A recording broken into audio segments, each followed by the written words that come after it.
So in part 2 of the data types topic, we're going to look at the integer data type. Now, an integer is a whole number, and you probably come across this in maths beforehand. So I'm just going to add to my program here on line 5, and I'm going to put in here integer data type and today's date. So just building on this rather than starting a new program, I'm just building on what we've done in the last video. Okay, now we said that an integer was a whole number, so that means when we get the user to type in something or use anything to do with numbers and we want a whole number, we must use the code int or int. Okay, so a good example for this might be asking the user for their age. So if you look on line 2 and 3, we've asked them to input their name, and that was a string data type because that's a collection of characters. Now the integer is a whole number, like we said, so we're going to do something like age equals, and then we're going to put int instead of str for string because we want a whole number, and then we're going to have inputs, and then we're going to put how old are you. Okay, and then underneath I'm then going to put print you are and your age. Okay, so what that's doing is it's asking them to type in their age, or how old are you. Alright, that is set to a whole number, so that will only work if I type in a whole number. Okay, and then it's outputting that age. So if I run this now, it's first of all going to ask me what is my name, so I'm going to put Mr. Hubbard. Okay, it says how old are you, so I'm going to put in my age, so I put 26, press enter, and it says you are 26, because that's a whole number, it works.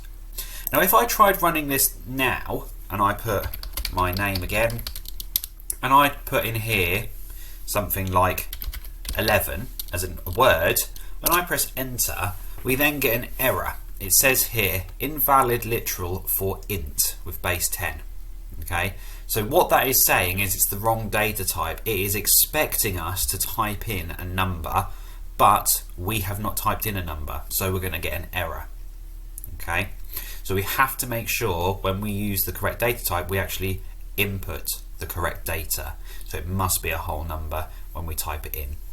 Okay, now another thing we could do as well with integers is we can do some sort of maths equations. So if I got the user to type in two numbers, so I'm going to put number 1 equals int input enter a number. Okay, and then I'm going to just copy and paste this underneath, and I'm going to change it to number 2, and then I'm going to say enter another number. Okay, so we've got number 1 and number 2, and they are typing in two whole numbers. I'm then going to work out what the total of those are, so I'm going to put total equals, and then I'm going to do number 1 plus number 2, and I'm going to then say finally the total is, and put the word total. Okay, so that is asking me to type in a number as a whole number, type in another whole number, it's going to add them together, and then it is going to give me the answer on the next line. Okay, so if I run this now, it'll ask me for my name, so I'll put a test name, I'll put 1 for my age, enter a number, so I'm going to put in 7, enter another number, I'm going to put in 9. If we add them together, we should expect 16, and it says the total is 16, so we know that is working. Okay, so what we can then do is we can then change the symbols, so we can then change the plus to a minus for subtract. We could also change it to the little star or asterisk above number 8 for multiply, or we could change it to the / for divide. Now, as long as they are all to do with numbers, so integers, each of those maths equations will work. Okay, so that is all to do with integers. If you have a look at the next video, it's all to do with floats, which is decimal numbers.